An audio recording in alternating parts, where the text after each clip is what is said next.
Hi, everyone, and welcome to today's Seed World Retail Strategy webinar, where policy meets the real world of the seed business. First, I want to thank our sponsor, CCAN, for their support. We will be doing a question and answer period at the end. Please type your question into the chat box at any time during the webinar. You don't have to wait until the end. If a question comes to your mind, please just type it in at any time. Let us know which of our speakers it is directed to, and we will get to that when we do our little Q&A at the end of the webinar. Our webinar, of course, is being recorded and it will be available soon on our website, seedworld.com/Canada. Now, we have four great speakers today, and I will introduce them in a moment. I just wanted to point out that this is a very timely webinar today. As Parliament prepares to reconvene next month, a pivotal window really is opening up right now for the seed sector, and really the stakes couldn't be higher. We're looking at a sweeping 60-day red tape review to looming federal budget cuts. The next few months are really going to shape the regulatory and funding landscape for public plant breeding, the Canadian Food Inspection Agency, and really the entire seed system. So today's guests are four very important people involved in these discussions. I am just going to bring them to the stage. Today we have Carla Venton, who is a government relations professional and owner of Mile 26 Strategy in Ottawa. Doug Miller is executive director of the Canadian Seed Growers Association. Jeff Reed is general manager for CCAN, Canada's largest certified seed supplier. And last but not least is Scott Ross, executive director of the Canadian Federation of Agriculture. Scott couldn't be on live today, but I did record a short talk with him that I will play momentarily. Carla and Doug and Jeff, welcome. How are you all today? Very good, thank you. Excellent. Great to see all of you. And again, thank you very much for doing this. But before I chat with you, like I say, I wanted to play a short talk. It's about 7 minutes long with Scott. I thought Scott would be a great person to be on here, not only because I met him at the Canadian Seed Growers Association annual meeting in Victoria, where he was on a panel with you, Jeff, and Carla as well, which was one of the sort of the genesis of this webinar, is where I got the idea for this. The Canadian Federation of Agriculture, though, is also one of the signatories to a recent letter that was sent to Ottawa on behalf of the ag industry. This letter was called Let's Grow Canada, staking a claim for agriculture in the government mandate. And as you all know, the letter lays out sort of a national growth plan called calling out, I guess you could say calling out Ottawa's, what the letter says is chronic underinvestment, and making it clear to our elected officials in Ottawa that the clock is ticking. This, of course, has big implications for what we do in the seed sector. And if government fails to invest in foundational research, seed variety development, and breeding infrastructure, the whole value chain from genomics labs to grain bins is going to feel the squeeze. And, you know, Canada's seed industry, of course, is one of the most export-oriented, science-driven, and, regulatory burdened sectors in the country.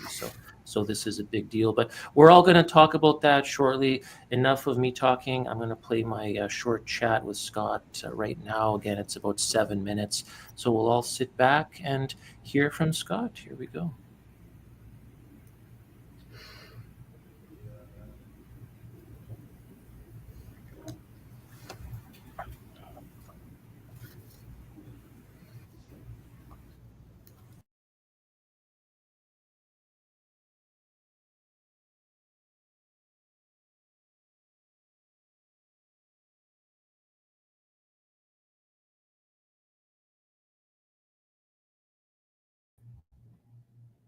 Now, obviously, I am having some technical difficulties here. One moment.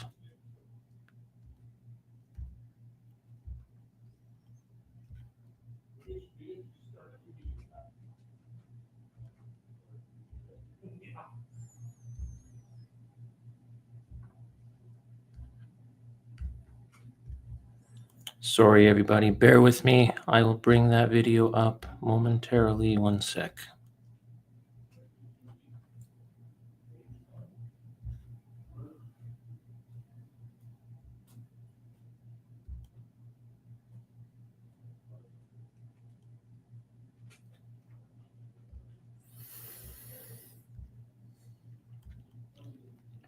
Well, we might have to do a plan B here because it looks like the platform is having some difficulties. And so, Carla, why don't you and I begin our chat, and we can hear from Scott in a moment if my video decides to work. This is one of the wonders of technology, is this always happens.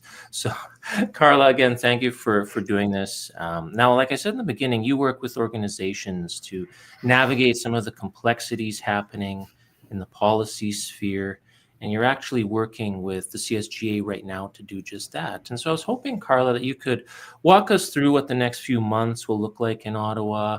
What are the government's key timelines and priorities, and what do seed growers really need to be aware of? Thanks, Mark, and thanks for having me here today. Appreciate that. I would just say I'm feeling things are already ramping up to September. I have had several ministers' offices contact me alone today and rescheduling things and making changes to some things that I had underway.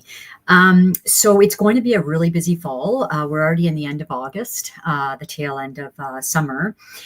September 15th is when we have all of the MPs who are right across the country right now in their ridings come back to Ottawa. So then things start to get really busy starting September 15th, sorry. And the House will sit with a couple breaks until mid-December, December 12th. They could break earlier. What we expect in the next few weeks and in the fall, we do expect the trade negotiations to ramp up. It has been quite quiet on that front in the last few weeks. And we expect quite a bit of caucus meetings and cabinet meetings, etc. And then as well, between this period when we have MPs in Ottawa, we expect the federal budget to be announced. So I would think that, the federal budget will be announced in October because we're going to have Pierre Poilievre back in Parliament saying, why doesn't the federal government put forward their budget right away so we know what their priorities are? And then what I would say as well is it's going to be a very focused and intense period with the government very much focused on their priorities, economy, security, and sovereignty. And some of the big plays that I can talk a little bit more about is really that trade diversification, the red tape review, as you referenced, Mark, which is a really big one. In those nation building projects and really Canada's industrial strategy. So, the Carney government really trying to figure out what are we good at and what do we need.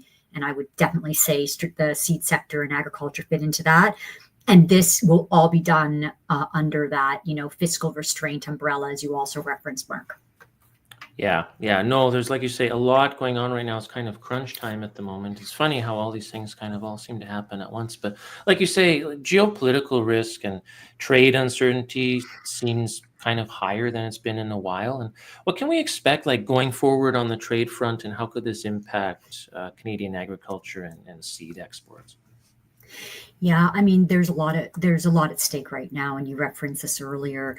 I was around, working through the CUSMA negotiations back in 2018 on behalf of food manufacturers, and that looked hard back then. It's way harder and more predictable right now. As I mentioned, we expect that more intensity of trade negotiations. Whether it's internal, it will happen more intensive with industry, but also the government's hoping to have some of those conversations, obviously going with the U.S.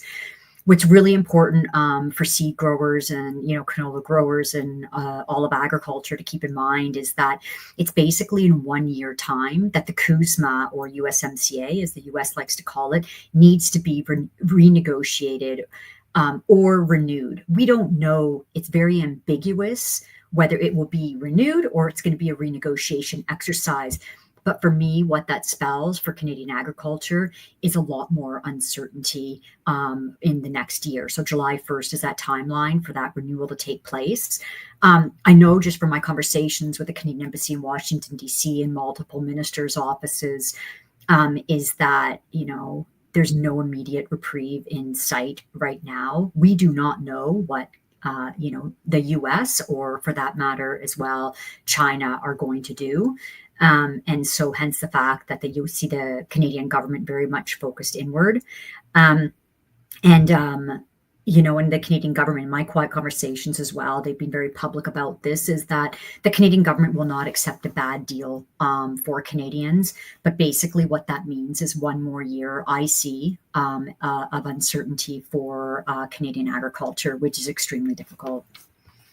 Yeah, well, like you say, like there's a lot going on in Canada and around the world. And like in terms of politics, and we'll talk more specifically about the federal budget and funding for research and plant breeding next. But how does the current political landscape impact, Canadian agriculture and seed growers? I mean, like you say, Pierre Poilievre just won the by-election, he's going to be back in the House of Commons. And so there's been a lot of, strange stuff going on lately that maybe we don't see too often. And so I would think all of this sort of plays a role in this situation we're in now, where we're concerned about funding for plant breeding, seed research, etc. Yeah, Pierre Poilievre, will be coming back to town. He won his by-election.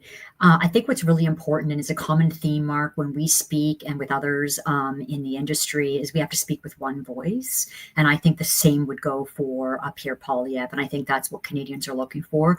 But really, that is what we need to do when we are negotiating with giants like the US and China, is speak with that one voice. With the there's a lot of new MPs who've been elected on April 28th, and a lot of the Liberal MPs are from urban ridings. So I think that there's a lot of opportunity to inform and engage those urban MPs, for them to really understand what agriculture is and what a farm really looks like in today. And what that looks like and what the potential is. I think that there's a lot of shakeup going on right now with that regulatory modernization, and how they're going to pull it off with some rookie ministers is going to be quite a challenge. A couple things that I would just flag, and I've seen it before, both during the pandemic and under the first Trump administration. My concern for Canadian agriculture is the thickening of the border.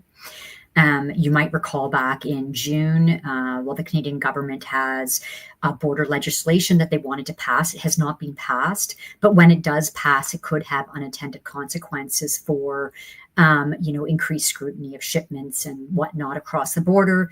And you could have border officials on the U.S. side acting on their own accord to slow things down. I'm also, concerned and watching on the political landscape here is the Canadian sentiment toward labor. As people are losing their jobs, are Canadian farmers going to be able to bring in the temporary foreign workers that they need? Or is the expectation going to be that somebody loses a job in the auto facility, in an auto plant, and they're going to have to work on a farm? And I mean, it's just, the mismatch is evident. And so I guess there's lots of things there on the political landscape. And so we'll see how things shake up over the next couple of weeks. Yeah, well, and I'm glad you mentioned the importance of speaking with one voice, because in my interview with Scott, which I'll splice in for the recorded version of the webinar so people can Mhm. see that in its entirety, but Scott mentioned that's one of the points that he hit on, is the importance of speaking with one voice, and we will talk about that as the webinar goes on here. But now, specifically about funding for research plant breeding, we keep hearing about government so-called belt tightening. What do you expect to see in the upcoming federal budget? I mean, we're hearing about cost cutting within CFIA or AAFC. I know it was just recently announced Prime Minister Mark Carney told his departments that, they need to do a certain percentage of cost cutting. He expects them to slash a certain percentage of their budgets by the end of the year. What kind of cost cutting could we see, and what should current ag stakeholders be most concerned about right now? Yeah, so cost cutting, I can tell you, I have lots of friends working in multiple departments across the federal government, and they are going through that process right now. So August 28th, so that's the end of this month, is when the timeline is that each minister needs to report that to the center to say how they're going to find those cost cutting measures. And really, the prime minister's made clear he's looking for kind of like a strategic realignment. And we're going to have more details of that in October. But I will say something about the federal, I think in October. That's my estimate of when I think the federal budget will be announced. But I would just say as well, the federal budget, it's really going to depend on how we negotiated those trade deals with the US and with China. And I can bet that the federal budget will be written up until a couple days before, because no longer do they really have like printed versions as much as they used to in the old days. It's mostly virtual. But as the impact on growers, so I think that's a big thing. So, you referenced, the Ag Canada plant breeding. We know that CFIA does mission critical activity that's extremely important for the sector, helping with exports, helping with regulatory modernization. These are the pieces that I think that if stakeholders are quiet, and I would say this about every program or pot of funding, is that I think everything will be under the microscope. So what my recommendation is that if you like Ag Canada's plant breeding program and you think CFIA is helping your sector, then if it works, you tell them, and preferably tell them in writing so that they can show the folks that they report to. And I guess the second thing I would say is, now, so you're going to tell them what works, but also, can you also help them with cost cutting measures? And so, for example, see, regulatory modernization fits so nicely in there. It helps alleviate some of the burden of CFIA and makes things run more efficiently and effectively. So I think there's an opportunity for the industry as well to help.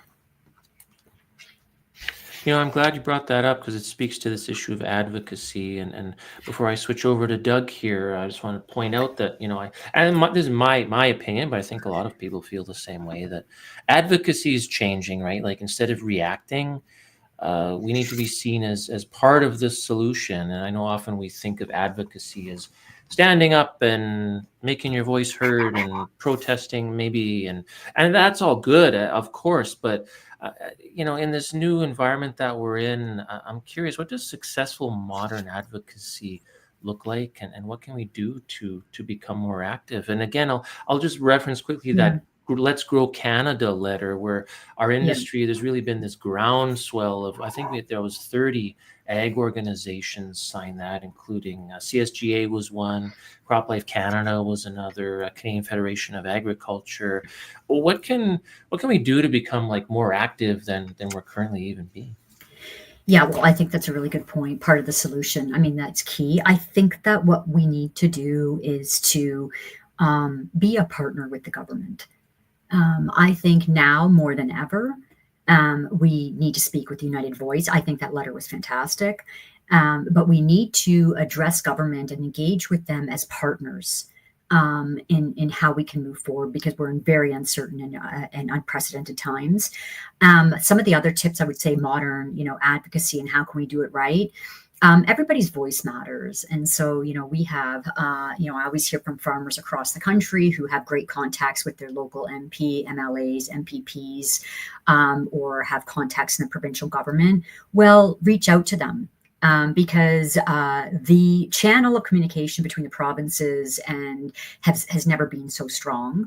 And these local MPs do come to Ottawa, and they will on September 15th, and they very much echo what their constituents are telling them, because I hear it all the time when I'm here in Ottawa. I would also say that, in conversations with government, be strategic. I would say now is not the time to be completely ambitious and pull a laundry list, but be strategic in what you're looking for, and preferably in something that is either currently working or something that saves the government money. A couple other things I would say, and I would build on that, the Buy Canadian, Made in Canada sentiment right now. We need Canadian seed, and also we all need to eat. We don't all need new cars every couple years, but we do need food every single day. And the final point that I would say on and the advocacy piece and what I think that seed growers can do and play an extremely important role. And this is following my conversations with the Canadian Embassy in Washington, D.C., as well as my experience back in 2018. Communicate with the farmers in the U.S., communicate with any cross-border opportunities, communicate with them because Trump will listen to his farmers. Speaking farmer to farmer, producer to producer is going to be extremely important because the Canadian government can't do it alone. Yeah, that's true. No, good advice. Thank you, Carla, for your time, and stay on the line. We'll be doing a Q&A shortly, and we'll switch over to Doug. Thank you so much. Thank you. Hi, Doug. How are you, sir? I'm doing great, Mark. Good. Thank you again for joining me today. Now we just heard some wise words from Carla about advocacy, about what we can do as an industry, and now I want to chat with you about. Well, I want to start off with those 3 letters. I've had you on webinars before talking about this, and we're going to talk about it again, but I think it's a little bit different this time around. SRM, Seed Regulatory Modernization. It's been going on for years. Like I say, you and I have talked about it on this platform several times, but I think this time's a bit different because maybe we're seeing a bit of light at the end of the tunnel now with the new CFIA report, its recommendations that were just released. And so in that spirit, I just wanted to start off by asking you now that you've seen the recommendations, people have had time to digest this, what does success look like now when this whole SRM thing is finally completed and hopefully maybe next year? What are your thoughts on that? Yeah, well, Mark, like all good things, they eventually must come to an end, and SRM is no exception to that rule. With the SRM policy paper now out, it started a whole bunch of calls with key stakeholders. And someone said to me yesterday, Doug, we're just on the footsteps of Canada Gazette 1 after this. Is this going to be the second last time I'm going to hear from you on SRM? And I said, absolutely not. SRM is all about continual improvement, and we're really happy that the CFIA has met this critical milestone in their initiative. Whenever CSJ approached a seed regulatory modernization initiative way back, 5 years ago, it was with a clear vision of what success looked like. It's that success that really was paramount to our CSJ 2.0 business plan that we launched in 2021. It was about a modern seed system that is responsive to the sector's needs, that is sector-led and government-enabled. A lot in there. But whenever I look at the policy recommendations that the CFIA is putting forward, there's a lot of alignment there. When I think about responsive, we're looking at things like incorporation by reference, which is going to make our system a lot more responsive moving forward. Modernization, we look at how we're going to use incorporation by reference to be able to leverage new technologies in the future, like drones and more genetic testing. Great, incorporating latest technology. We're also there's also a lot of things in there about digitization, looking at how we can digitize imports, how we can digitize seed tags, all great things. And even a sector-led, we see a lot of opportunities in there for strategic delegation of tasks to an organization like CSGA. So at a high level, we're really happy with where the policy positions are landing. But with that same thing, we do see some opportunities for improvement. We heard Carla talk about budget cuts. In the CFIA proposals, we see a CFIA taking on a lot more responsibility. How do we reconcile that with the fact that governments, agencies, departments are being asked to do more with less? So we really think there's more opportunities to go a little bit further on key things like delegating additional tasks to organizations like CSGA, who are trusted partners. We also have some concerns about maybe over-regulating in certain areas. We think that there's definitely opportunities, instead of regulations, to have operational guidance or policies that will be able to accomplish the same task without tying our industry's hands moving forward with regulations. The other thing is about not being able to address a fundamental issue that we think exists and we know exists within our seed system. That's the fact that we don't actually know at the end of the day how much seed we certify in this country. So these are all things that we're going to be working forward through this next consultation. We have a lot of proposals for CFIA to consider how we can address some of these issues. But all in all, I think what we're seeing from CFIA is the foundation of a successful SRM conclusion. But we're also saying through government, through our pre-budget consultation and our red tape submission to government, is that we shouldn't have to wait. If we see strong alignment on some of these non-regulatory issues, that can be addressed through policy, let's get these implemented. Let's start, implementing positive change for our sector today. So yeah, lots of good things in there, but we'll be releasing our full policy paper in the next couple of weeks. Yeah, well, like you mentioned, you're making some recommendations as part of these discussions, making some recommendations to CFIA on what CSGA thinks about CFIA's SRM recommendations, and it's an interesting dynamic because, as Carla was talking about, like, this is an opportunity for us to help government and to come to government and say, hey, here's what we're proposing to make life easier for government as well. Because, like I said earlier, Prime Minister Mark Carney has asked all his departments, hey, you need to please cut your budget by this amount. And so if we as an industry can come forward and say, hey, here's what we're proposing to do, here's how we can help you, then that benefits everyone. And so, like, cutting red tape, I mean, it's a common political promise, but where specifically do you see SRM like reducing burden and cost for seed sector and taxpayers alike? Yeah, so it is a buzzword for sure, but in this moment, like, regulatory modernization is one of the most effective tools that the government has to be able to unleash the potential of our sector.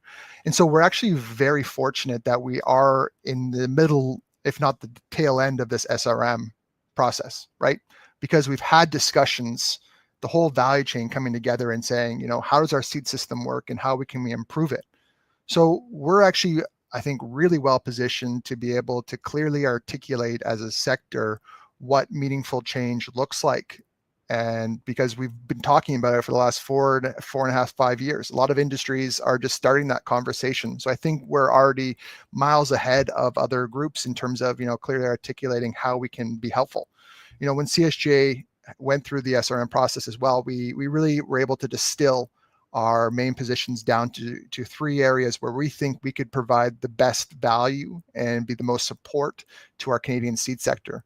And that was becoming the main administrator, being able to take on some of that day-to-day work from the CFIA to be able to get the job done more efficiently, and be able to help CFIA, again, do more with less. Launch a digital single window. Again, this is all about streamlining how you bring seed to market, lots of benefits in there. And the third one is as an advisory committee. So again, we're really fortunate that we've been able to have these conversations. And so CSGA, we've been a trusted partner with the government for over 100 years. Our recommendations through SRM are a reflection of that co-regulatory role. And so we really think that we can help government and help our seed sector take that next step. I'll give you one practical example of how something in SRM and one of these 52 policy recommendations is going to change how seed gets to market. It's a very simple one. If you weren't watching, or if you're not, part of this, you'll miss it right away. There's one in there about downgrading seed that has been graded at a higher status. So right now, again, this isn't requiring a regulatory change. This is simply a policy direction. That right now, if I get my seed graded at foundation level, and let's say that someone comes to me tomorrow and says, I want that certified, I right now have to go back to the grader and get that regraded. What we're seeing in SRM is a recommendation saying, hey, no, you don't necessarily need a grader to be able to do this work. You can do that. So what we're doing is stripping away delays. We're stripping away extra costs. We're stripping away missed opportunities. And so again, this is just one little example of many within the SRM policy recommendations about how we can make small but meaningful changes to the people that are out there right now harvesting seed. Eventually they're going to be processing it. And it's just like, what can we do to make their lives easier? Again, a lot of the things that we've been proposing through SRM They don't require regulatory change, and they sure as heck don't require legislative change.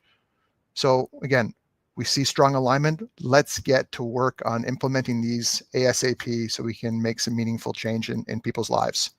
Yeah, exactly. Now, I do want to talk specifically about, the theme of today's webinar. And part of this is, plant breeding, funding for plant breeding, seed research, variety development, etc. And so, we often don't talk about the infrastructure behind our regulatory system. And what risks do you see if CFIA labs, and really any public research isn't properly funded? Mm.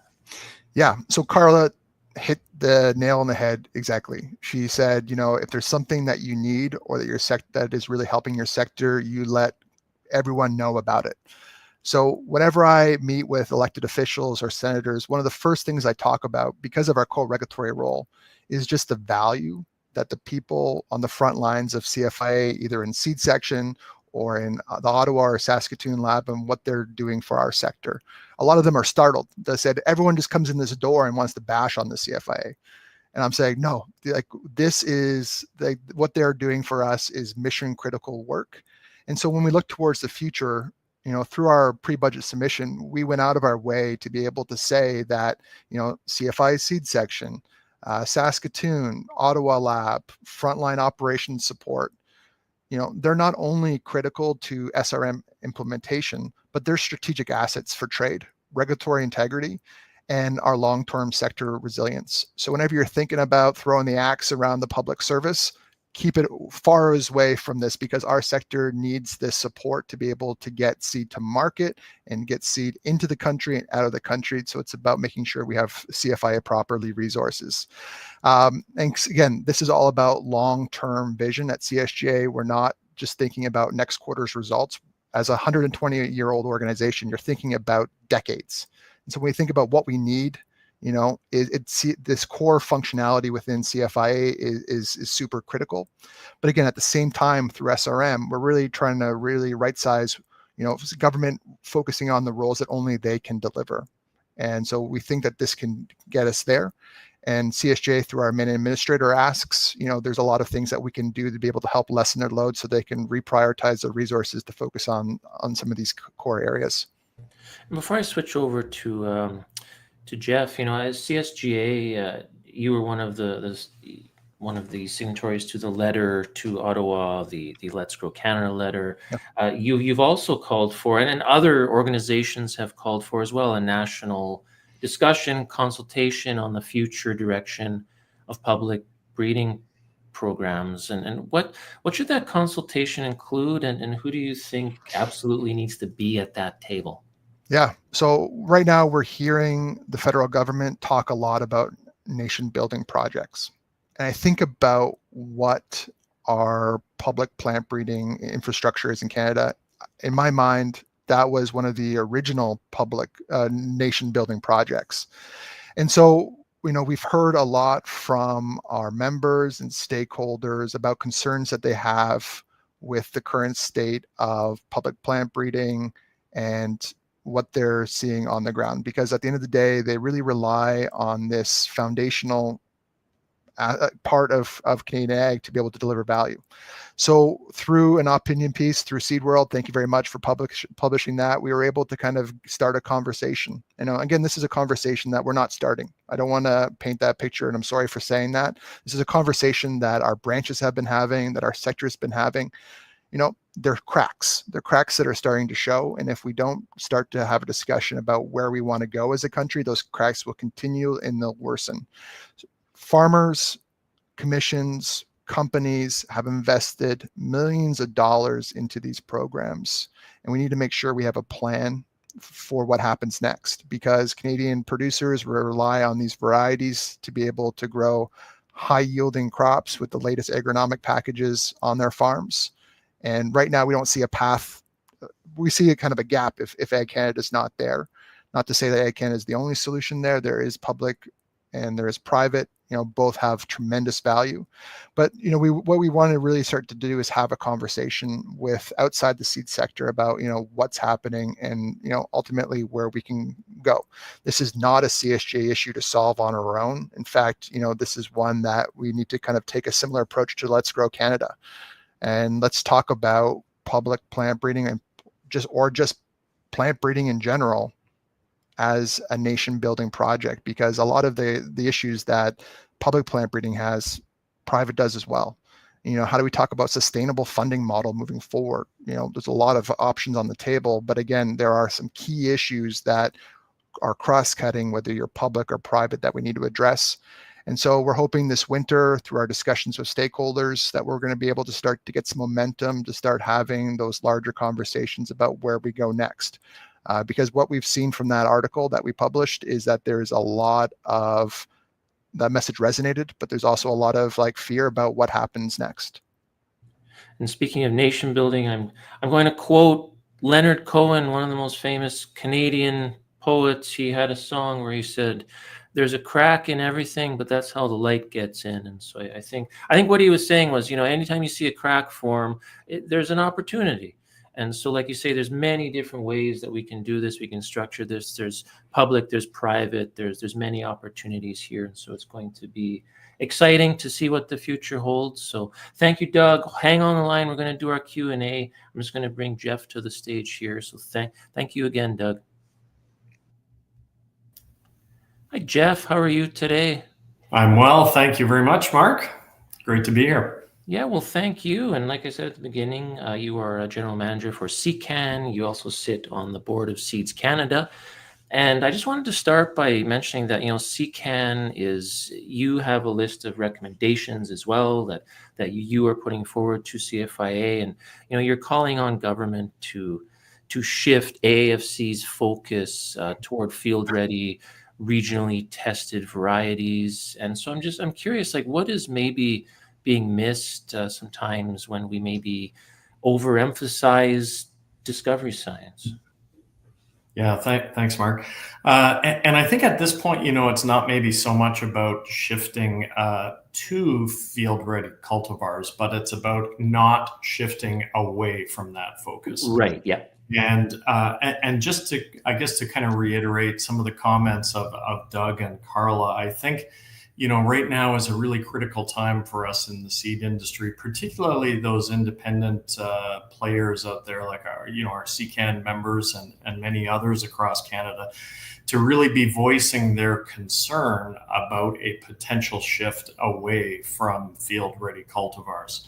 And it kind of goes back again to what Doug said about really focusing on those things that only the federal government can do and do well.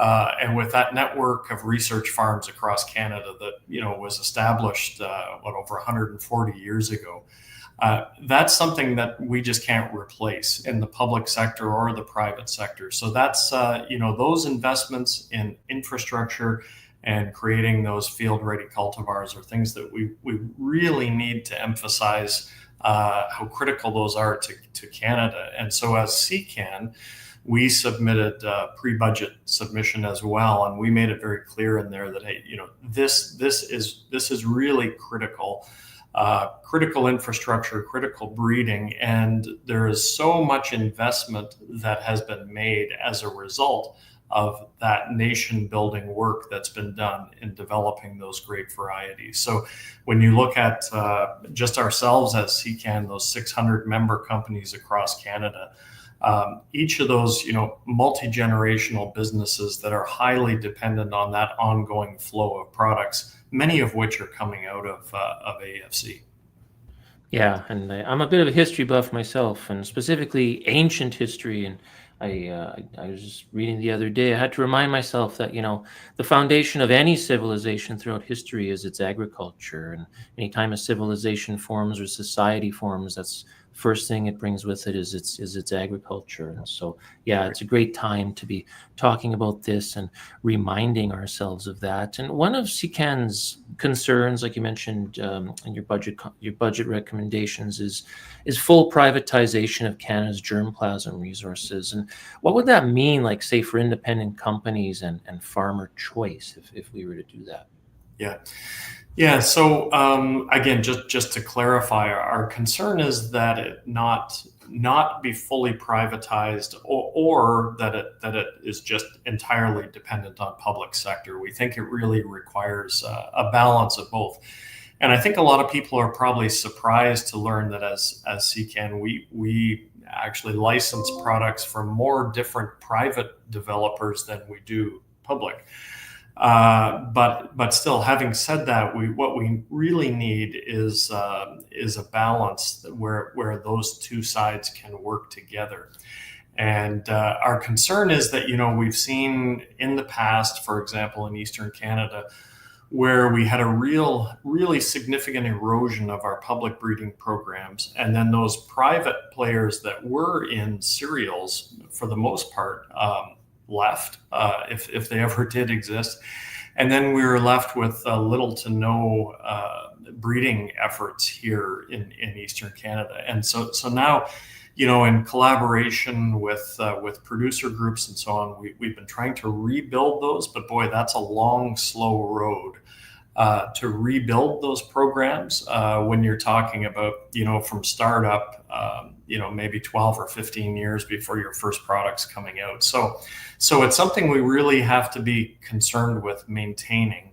And, I think a big part of the concern is that in Western Canada, we still have this really strong flow of incredibly good products coming on, but many of those were funded and supported and developed at a place in time where we had more investment in those breeding programs than what we do today. So there's always that lag effect that we really need to be concerned with. Yeah, well, and like you say, one of the big worries is, access to new varieties. That's always a recurring worry. And so, like, what exactly needs to happen to ensure, like, transparent and competitive commercialization, but that works for independence as well? Yeah.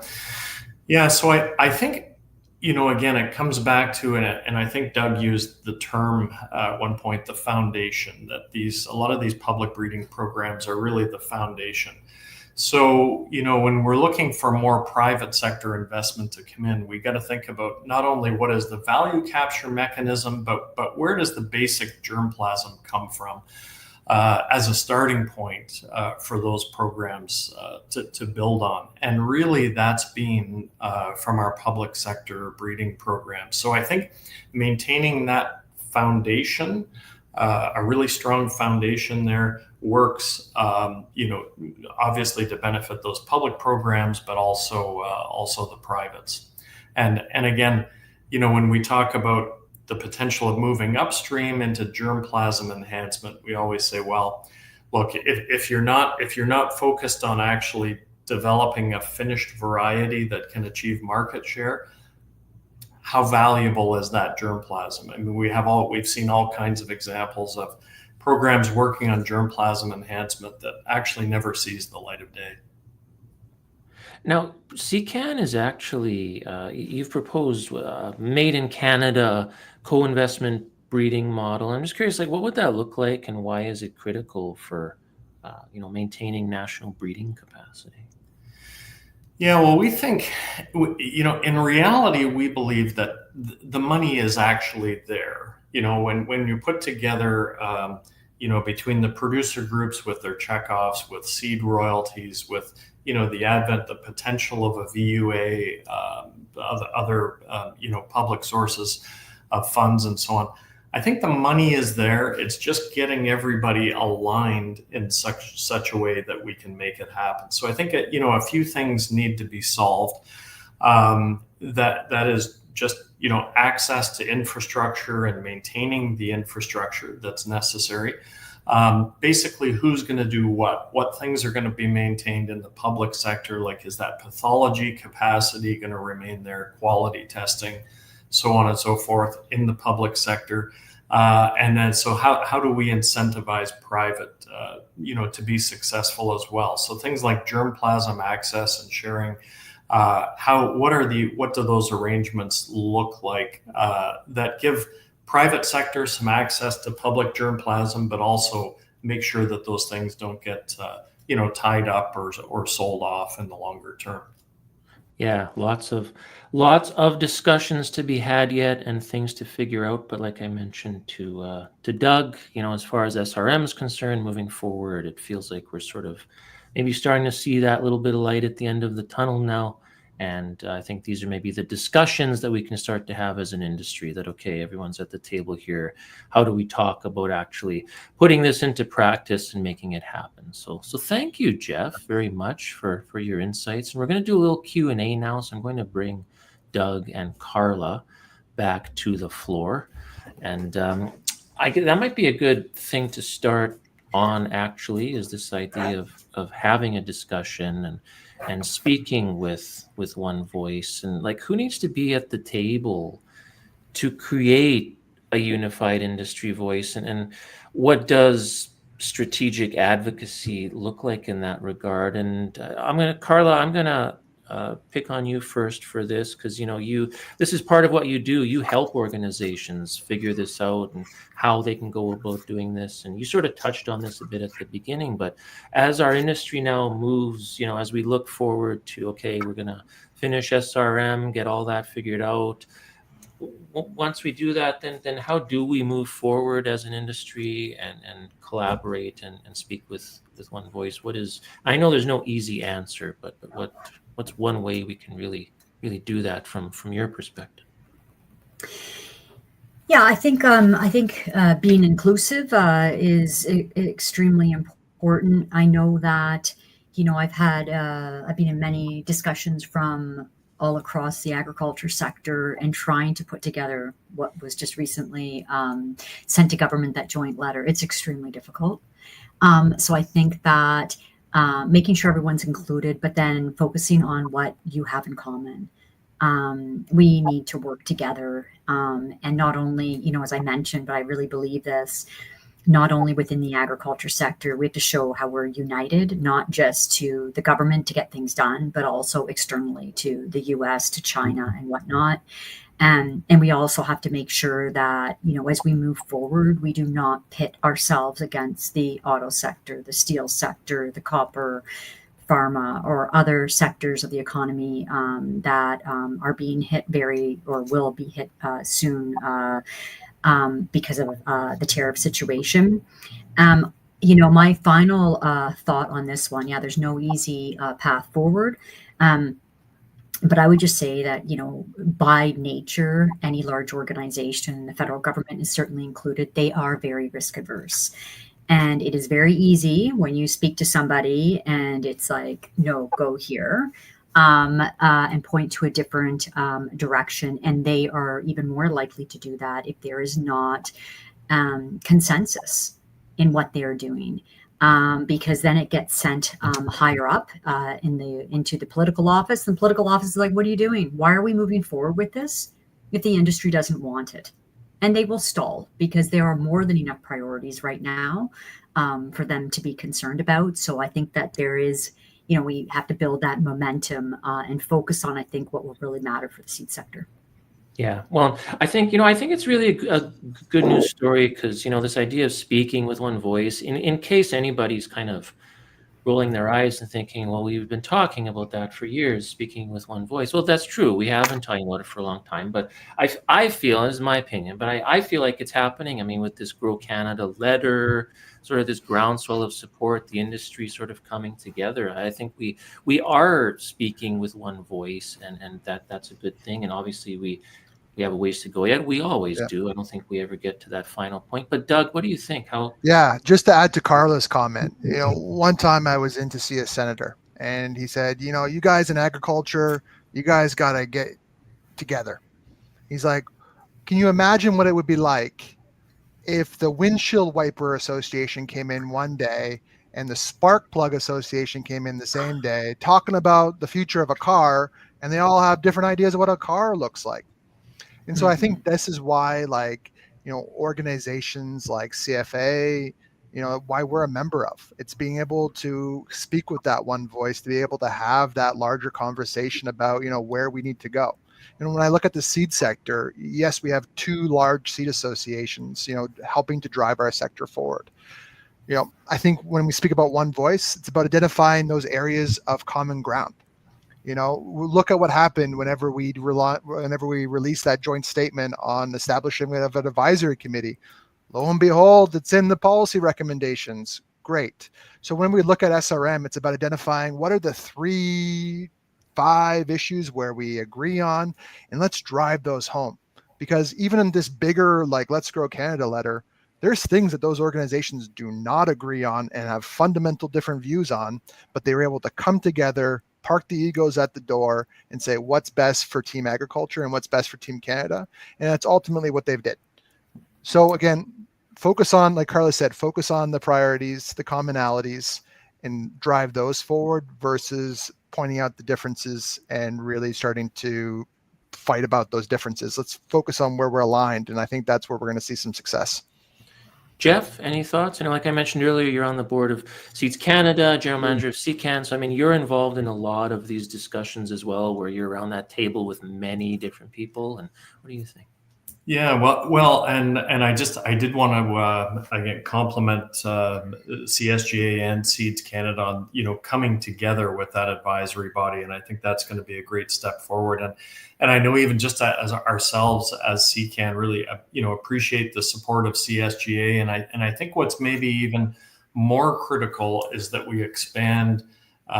We in the seed sector are always good at talking to ourselves, but really critical, Doug, I think that you've been building that relationship with CFA and general farm organizations who obviously have far more political clout than what just we do in the seed industry. So I think that's going to be really key to our success going forward is having the farm organizations, farmers themselves express how important seed is and investment in seed innovation going forward. Yeah, exactly. And that advisory body is going to be very important. And as editor for Seed World, when the first in-person meeting of the advisory body happens, I hope I can be in that room to take pictures, because that's going to be a pivotal moment. Looking forward to it. But again, I'll just remind our audience, if you have a question, just type it in. We had a nice comment actually from Matt. Thank you. Thank you for bringing the benefits of public breeding programs to more eyes. Thank you for that comment, Matt.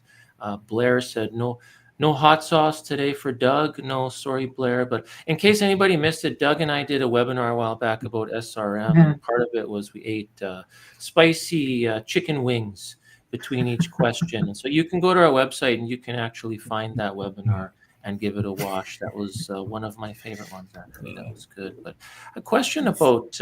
I have a question about talking about death by 1,000 cuts, that we often hear about death by 1,000 cuts in breeding and research funding, and what practical steps we can take to help build momentum instead of erosion. And maybe I'll go in reverse order this time. And Jeff, what are your thoughts on that? Because, we always hear this, that, when it comes to federal government's approach to public breeding, that they're not just going to cut funding to public breeding all at once overnight, that it'll be sort of this death by 1,000 cuts scenario. And, assuming that that's true, and what can we do, Jeff, to try and nip that in the bud if indeed there's a fear of that happening? Right. Yeah. And that really is the fear. And in some cases, it's based on the budgetary constraints and realities, as Carla pointed to, going forward. But that's really what we need to be keeping our eye on, is that particularly, if we're looking at a 15% budget cut, okay, is that a few more technicians here or there? How does that culminate and affect the output of these programs going forward? We've seen in recent years that there has been a significant shrinkage in terms of the number of plots and so on that are being conducted. And that is the real issue, where we've ourselves as CCAN, and I know some of the producer commissions are embarking on gap analysis to just understand what is it that we need to do in the short term to keep these programs really viable? But more importantly, I think is we got to be thinking bigger picture. What is the long-term Made in Canada strategy and solution here? So, because it is happening, I think, right now. Yeah. Doug, what do you think? I'm going to flip your question on its head, Mark, and I'm going to say, forget death by 1,000 cuts. Instead, we should be focusing on life by 1,000 heals. Jeff talked about, like, what is the gaps? Like, what are the short-term victories that we can look at doing to be able to stop the bleeding? There's a lot of things I think that, are maybe short-term things, making sure we keep funding sites going, making sure that, that pathologist that just retired is being replaced. It's about making sure we can do that until we can have this holistic conversation about where we go next. And so I think there's a lot of opportunities to do things differently, building off that strong foundation that we had. We had Jeff talk about that. But I think let's focus on what we can do, these little victories that we can do to be able to stop those 1,000 cuts. Yeah, and I'll go back to my Leonard Cohen reference from earlier. If there's 1,000 cracks, that's 1,000 opportunities to say, okay, how can we fix this? What can we do to make that work? And Carla, you've worked with people for a long time, and talking about budgets and things, and there's budget cuts, and this is happening, and it's easy, I guess, to get bogged down in this thinking of a death by 1,000 cuts and turning it into this negative scenario. But like Doug says, if we can flip it on its head and say, hey, instead of 1,000 cuts, if we look at this as 1,000 opportunities to actually fix this, that would be really helpful. But, it's like a lot of things, easier said than done, I suppose. But, how can we do that? Well, first of all, I'm a Leonard Cohen fan too, so love the reference there. But yeah, just building on what Jeff and Doug are saying, I think that, there are, there are opportunities. I also think it's really important, as they referenced, is tracking what is being lost. If there is somebody retiring, if this is happening, then make sure that it's being tracked and communicated. I think that's important. And then I would just say that, when we're talking about cuts, everybody thinks it's an expense. And we've had this conversation before, and back in Victoria as well at CSGA's conference, is this an expense or an investment? And isn't it interesting? So I think of, when we spend a lot of money on something, there's one thing that comes to mind in particular is it quickly pivots to, it's not an expense, it's an investment. And the reason why is because we let it play out. Think about education. Your kids, if you have kids in their education, oh my gosh, it costs this much, but it's an investment. It's always said in the same breath. And the reason why is because we play it out. If we don't do that, this is what will happen. And so I think it's the same thing, in which it's very important to play it out. If we don't do this, this is the way this is what is going to happen, and this will be the impact. Yeah, exactly. So it's like I say, it's easy to get bogged down in the negativity, but if we look at it realistically and say, okay, that's what'll happen, we don't want that to happen, then we can move forward. And it's a challenge for sure. But as we all get around this table now and have these discussions, if there's one thing we've proven in this industry, it's that we can figure things out and make things work. And so I think that will continue. Thank you, Carla, Doug, and Jeff. Thank you, Scott, as well. I'm sorry the robot wouldn't play your presentation, but it will be in the recorded version. And I'm going to have a serious talk with that robot by the end of the day and figure out why it didn't do what it was supposed to do. Thank you again, everyone. Again, thank you to our audience for joining us today on your lunch hour. A recording of this will be available soon. Thank you again to our webinar sponsors, CCAN, for their support. Jeff, Doug, Carla, thank you so much. Have a great weekend, everyone. This is Mark Zankwitz of Seed World signing off. Thank you, everybody. Thanks, folks.